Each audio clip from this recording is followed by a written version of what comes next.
Hello friends, welcome to my tutor study Diksha Singh. उम्मीद करती हूँ आप सभी स्वस्थ होंगे और अच्छे होंगे। तो बिहार शिक्षा विधि 2.0 में आपका यहाँ पे मोस्ट वेलकम है। आज की क्लास में मैं आपके सामने हिंदी क्वालिफाइंग पेपर से रिलेटेड बहुत इंपॉर्टेंट प्रश्नों को लेकर आई हूँ। इस क्लास में जितने भी प्रश्न हैं उसमें से आपसे एग्जाम में कई प्रश्न पूछने की बहुत चांसेस हैं, इसलिए वीडियो को बिना स्किप किए पूरा देखिएगा। वीडियो पसंद आए तो हमारे चैनल को सब्सक्राइब और वीडियो को लाइक करना कतई ना भूले। मुझे मजा आती है वाक्य में कैसी त्रुटि है, मुझे मजा आती है वाक्य में कैसी त्रुटि है। आपका उत्तर यहाँ पे होता है लिंग के कारण। नेक्स्ट, गुण दोष का समरूप मूल्यांकन करने वाले के लिए एक शब्द लिखिए। तो आपका उत्तर यहाँ पे होता है समीक्षक। नेक्स्ट आपसे पूछता है पीपर पास सरिसमंडोला में कौन सा अलंकार है। यह प्रश्न आपके कई एग्जामों में कई बार रिपीटेड है कि पीपर पास सरिसमंडोला में कौन सा अलंकार होता है। तो आपका उत्तर यहाँ पे होता है उपमा अलंकार। बढ़ते हैं अगले प्रश्न की तरफ। कलिंदी शब्द पर्यायवाची है। कलिंदी शब्द पर्यायवाची है, इसके पहले की एग्जाम में ये प्रश्न पूछा गया है कलिंदी शब्द किसका पर्यायवाची है। आपका उत्तर यहाँ पे होता है यमुना। नेक्स्ट प्रश्न आपसे पूछता है अंग अंग मुस्कुराना, इस वाक्य में मुहावरे का क्या अर्थ है।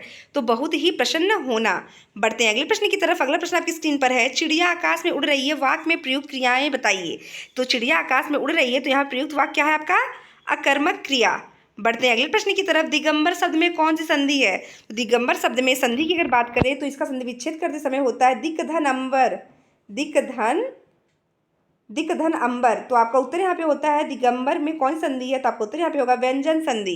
बढ़ते हैं अगले प्रश्न की तरफ। महर्षि में कौन सी संधि है। महर्षि में आपकी जो है, महर्षि को पढ़ते हुए इस समय आपको यहाँ पे अर आ रहा है, तो जिस शब्द के लास्ट में पढ़ने पे अर आता है वो गुण संधि, और जिस शब्द को पढ़ने पे लास्ट में आर आता है वो आपका वृद्धि संधि होता है। तो महर्षि में यहाँ पे गुण संधि होगा। बढ़ते हैं अगले प्रश्न की तरफ। धार्मिक में कौन सा प्रत्यय लगा हुआ है। तो धार्मिक में आपके एक प्रत्यय लगा हुआ है। नेक्स्ट, प्रत्याहार शब्द में उपसर्ग है। प्रत्याहार शब्द में आपका प्रति उपसर्ग है। बढ़ते हैं अगले प्रश्न की तरफ। सरसराहट शब्द में प्रत्यय क्या है। तो सरसराहट शब्द में जो प्रत्यय है वह है आपका आहट। बढ़ते हैं अगले प्रश्न की तरफ। क्रिया के जिस रूप में ना तो कर्ता की प्रधानता होती है और ना ही कर्म की, बल्कि क्रिया का भाव ही प्रधान होता है। ना कर्ता की प्रधानता होती है और न ही कर्म की, बल्कि क्रिया का भाव की प्रधानता होती है, तो वो होता है आपका भाववाच। वाच तीन प्रकार के होते हैं, कीर्तवाच, कर्मवाच और भाववाच। नेक्स्ट आपसे पूछता है मुझसे उठा नहीं जाता वाक्य में कौन सा वाच्य है। तो मुझसे उठा नहीं जाता वाक्य में आपका वाच्य जो है वो भाववाच्य है। चेतन अंगूर खाता है वाक्य में क्या है। तो अंगूर कौन खाता है, यहाँ पे चेतन। तो यहाँ पे जो है कर्ता की प्रधानता है, इसलिए यहाँ पे कीर्तवाच्य होगा। बढ़ते हैं अगले प्रश्न की तरफ। किसी शब्द का उल्टा अर्थ बताने वाले शब्द को क्या कहते हैं। किसी भी शब्द के उल्टे अर्थ को प्रदान करने वाले शब्द विलोमार्थक या विलोम शब्द कहलाते हैं।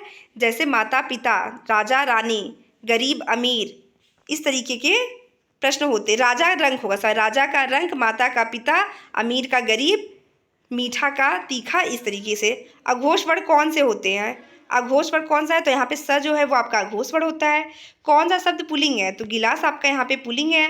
नेक्स्ट प्रश्न आपकी स्क्रीन पर। पृथ्वी शब्द का पर्यायवाची क्या है। रत्न गर्भा पृथ्वी शब्द का